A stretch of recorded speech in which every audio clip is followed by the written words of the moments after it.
The sun dipped below the horizon, and the woods turned into a wall of solid shadow. Luna stood at the edge, listening to the silence of the trees. Suddenly, the darkness broke. A swarm of fireflies ignited from the undergrowth, pulsing with a steady, golden rhythm. They did not scatter. They formed a line, hovering in the air like a living, glowing map. Luna darted forward, her paws silent against the damp moss. She followed the light deep into the thicket, where the air grew cool and smelled of pine needles. Near a narrow, winding stream, she stopped. Henry the Hedgehog sat by the water, his quills heavy with dew, shivering in the sudden chill. "The lights are leading to the heart of the woods," Luna said, her gaze fixed on the golden trail ahead. Henry looked up, shook the moisture from his back, and scrambled to his feet. He did not ask where they were going. He simply stepped into the glow of the fireflies and matched her pace. Together, they moved deeper into the trees, following the pulsing light as it wound through the roots and over the stones, leaving the safety of the perimeter behind. They stepped onto a bridge of rotted wood that groaned under their weight, the structure swaying precariously over a dark ravine. On the other side, the clearing opened up, revealing a sanctuary of bioluminescent flowers. The ground pulsed with soft, rhythmic light, casting long, shifting shadows against the trunks of ancient trees. Luna relaxed her shoulders, feeling the warmth of the glow. Then, the rhythm broke. A single blossom flickered, turned dull, and went black. The darkness spread like a spilled ink stain. Flower after flower collapsed into shadow, the golden hum dying out until the clearing was suffocatingly dark. Henry stumbled, losing his footing on the uneven roots. The air grew heavy and stagnant. From the canopy above, a sharp rustle cut through the quiet. A squirrel plummeted down, landing hard on the moss, chest heaving with every desperate breath. It scrambled toward Luna, its eyes wide with terror in the gloom. "The great lantern tree has gone dark," the squirrel squeaked, its voice cracking. Luna gripped the earth with her claws, her focus shifting from the beauty of the grove to the encroaching void. The forest was dying, and the center of it all was cold. Luna sprinted to the center of the grove. She looked up.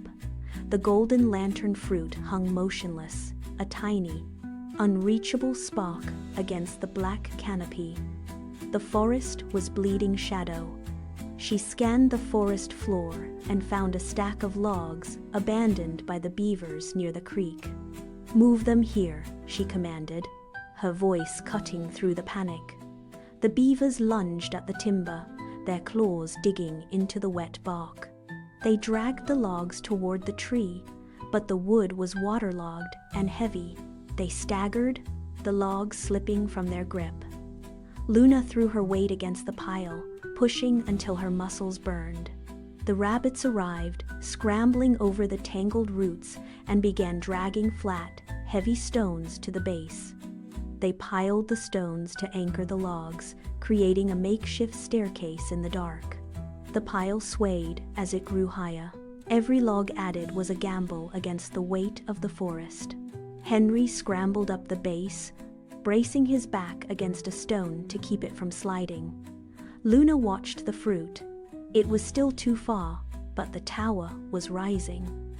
The animals worked in a frantic rhythm, their breathing ragged, ignoring the cold that crept up from the earth. The structure stood, a jagged, desperate reach toward the light. Luna scrambled to the top of the stone pile, her claws finding purchase on the jagged edges. She stood at the summit, her body coiled like a spring. High above, the golden fruit hovered, a dim, fading pulse.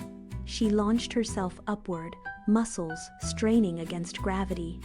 Her front paws struck the air, clawing for a hold. Her fingertips brushed the cold, smooth skin of the fruit, then gripped it with desperate force. She twisted, pulled, and with a sharp, woody snap, the stem gave way. She tumbled backward, falling through the dark, clutching the prize to her chest. She hit the ground, rolled, and sprinted to the center of the great lantern tree. She jammed the fruit into a deep, hollow notch in the bark. For a heartbeat, there was silence. Then, a pulse of golden light erupted from the notch. It did not just glow, it roared. A shockwave of brilliance blasted outward, tearing through the suffocating gloom. Flowers ignited in a blinding chain reaction, turning the forest into a sea of light. The fireflies swirled into the canopy, casting long, warm shadows that chased the darkness away.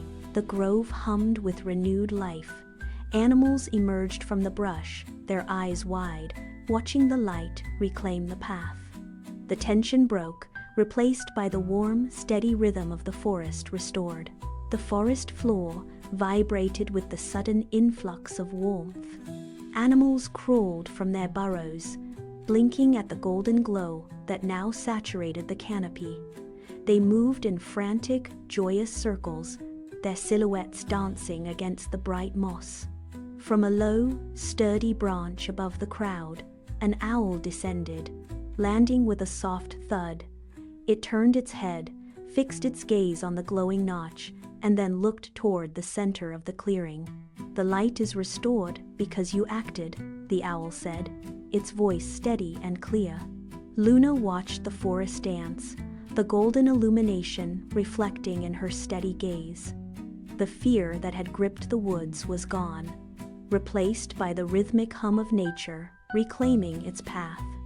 She took a breath, the air tasting crisp and clean again. There was no need to linger in the center of the celebration. She turned away from the great lantern tree and began the walk back toward the edge of the woods.